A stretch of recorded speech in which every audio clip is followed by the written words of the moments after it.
When we think about something like Operation Caracas, I feel like the history books, and definitely the movies, right? They always focus on the execution. Oh, absolutely. The breach, the extraction, all the high action stuff. It's always presented as this perfect Swiss watch of a mission. Exactly. But if you really dig into the timeline, especially, say, the 3 weeks before the go order was ever given, that whole narrative just kind of falls apart. It falls apart because it makes a huge assumption. It assumes the planners were in control of the clock. But the truth of that pre-raid phase was, well, it was messy. And it was defined by this terrifying realization that the clock wasn't counting down to a mission. It was counting down to an expiration date. That's it, 100%. And that is such a crucial distinction, isn't it? We imagine these operations are just sitting on a shelf, ready to go. Think on one. It was perishable. It was rotting. It was. The environment was actively degrading. The mission wasn't launched because conditions were suddenly perfect. It was launched because the planners finally realized that if they waited even another, say, 48 hours, there wouldn't be a mission left to launch. It was a salvage operation from the start. It was. So let's get into that degradation, because from the outside, if you were just reading the headlines, Caracas looked stable. It looked locked down. A facade of absolute control. The nightly news was normal. The diplomatic channels were still, technically open. All of the standard boilerplate stuff. That's the illusion of stability. It's a classic strategy. You keep the surface looking calm so your adversary thinks you're completely oblivious. But the raw intelligence logs from that month, the internal picture was just vibrating with tension. And we're not talking about obvious things like tanks in the street. No. We're talking about the invisible stuff, the infrastructure of control just tightening. Right. The things that don't make the news. I was looking at the notes on their logistics, and for months, the supply trucks to the compound were predictable, like clockwork. 0600 arrival, 0630 departure. Every single day. And then 2 weeks out, that pattern just fractures. The trucks start showing up at 3 in the morning, then midnight, they start using different gates. And that is a massive red flag. Logistics are the heartbeat of any secure facility. When the heartbeat gets erratic like that, it means the organism is stressed. It was more than just the trucks, though. Security protocols at access points. Points that our intelligence had spent almost a year compromising. Yeah. They suddenly went dark. Yeah, and let's explain going dark, because it's not like the power went out. It was much, much more subtle. So what are we talking about? We're talking about access codes that worked for 6 months suddenly being changed daily instead of weekly.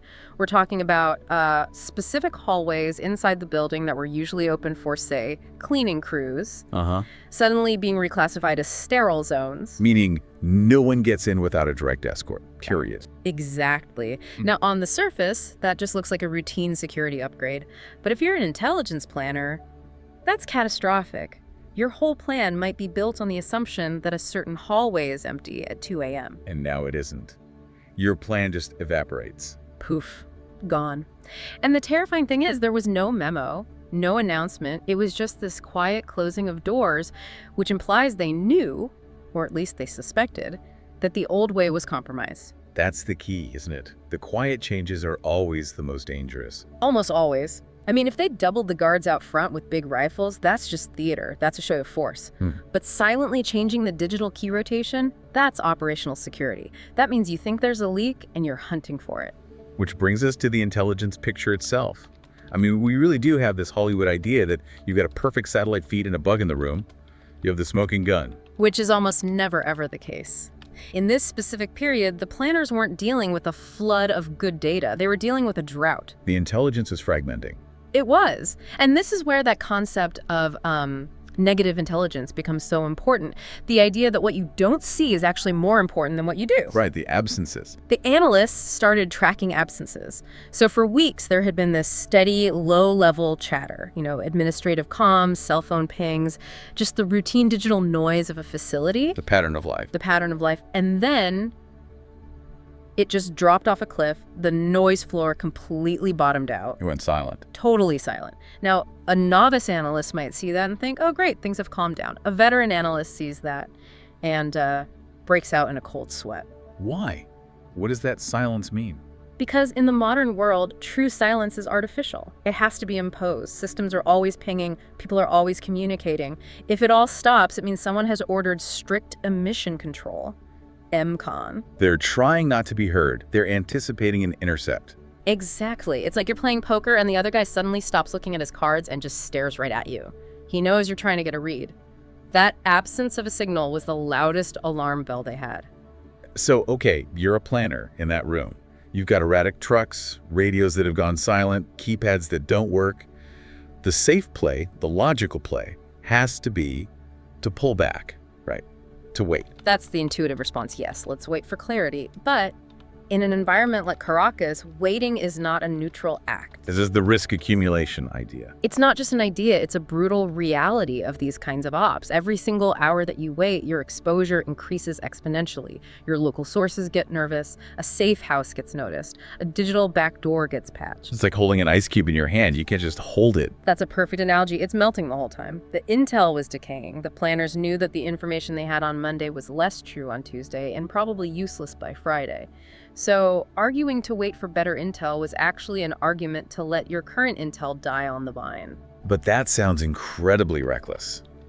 You're saying they had to launch a raid based on decaying intelligence, that you have to go now because you'll be even more blind tomorrow. It sounds reckless, I know, but they weren't looking at it through a lens of safety anymore. They were looking at it through a lens of necessity. The debate in that room, and I mean it was a furious debate, was about hitting what they called the zero line. The point of no return. The point where the enemy's suspicion finally turns into concrete action.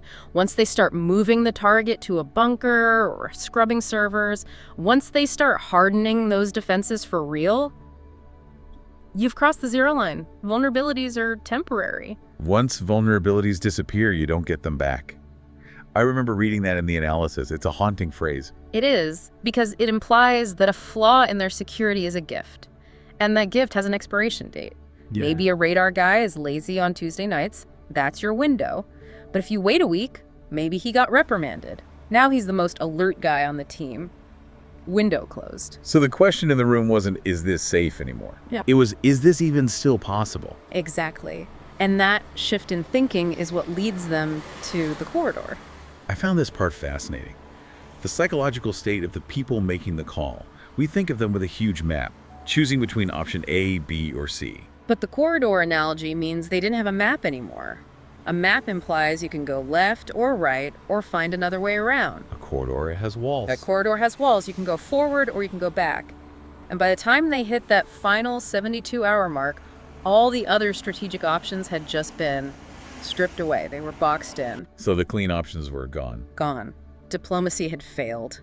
The cyber approach stalled out. They were left in this narrow corridor where the only way out was forward. Through the front door. And corridors, as the report says, don't forgive hesitation. No! You stop moving in a corridor, you're a static target, a sitting duck, and this is where the human pressure becomes just immense. Imagine you're the one who has to give that order. You've got half your team saying the intel is bad. Right. We don't know what's behind that door anymore. And the other half of the team is saying, if we don't kick that door in tonight, they're going to weld it shut by morning.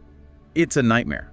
You're weighing two different types of failure. That's the whole thing. The fear of commission versus the fear of omission. Act, and you could trigger an international incident based on bad intel. Lose people. Find an empty room. A disaster. The Bay of Pigs scenario. Exactly. But the other fear, the fear of omission, is you wait. You play it safe, and then 3 days later, you get definitive proof the target was moved, you had him, and you let him go because you wanted to be sure. That's a failure of will. And in that world, a failure of will is sometimes seen as worse than trying and failing. It often is, Yeah. because it means the system worked, but the leadership flinched. The corridor forced their hand. They didn't choose this raid because it was a good option. They chose it because it was the only option left that wasn't just give up. It totally reframes what actionable intelligence means. We think it means verified, confirmed. But here, actionable just meant not yet impossible. So let's go to those final hours. The clock is now visible to everyone. The decision is made. What happens to the mindset in that room once the order is finally given? Well, the tension shifts. It's no longer should we. It becomes, okay, how do we survive what we don't know?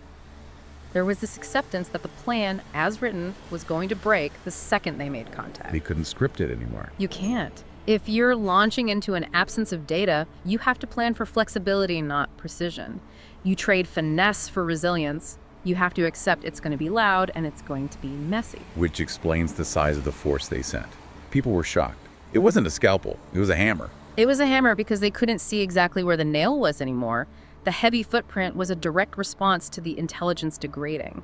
They had to use firepower to compensate for their own blind spots. This whole deep dive, it just strips away any of the glamour, doesn't it? We want these stories to be about genius and perfection. But this one, at least this part of it, it was about desperation. It was about managing decay. It was choosing the least terrible option from a list of catastrophic ones. And realizing that the one thing you couldn't do was nothing.